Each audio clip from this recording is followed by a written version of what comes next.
Air 2. Did you already finish your checklist for giving Christmas gift?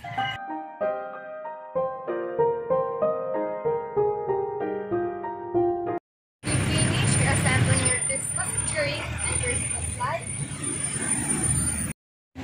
It seems like everyone is excited for this season. It might be because this is the time that families get together to celebrate Asian happiness.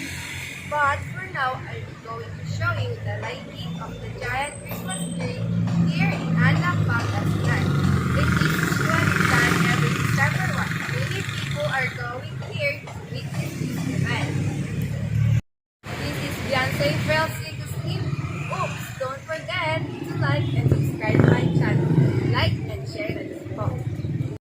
We all know that Christmas is truly the most wonderful time of the year for me, because it is the only holiday we celebrate with our whole hearts.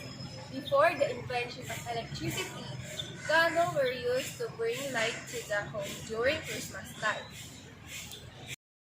Candlelight was a symbol for the lights of the Christ, because he said, "I am the way, the truth, and the light." Therefore, Christmas tree and light symbolizes the light and love of God to us.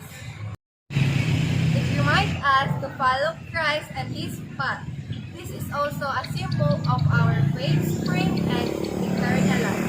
We enjoy and love spending meaningful time together as a family, feeling the hope Christmas lights represents to us.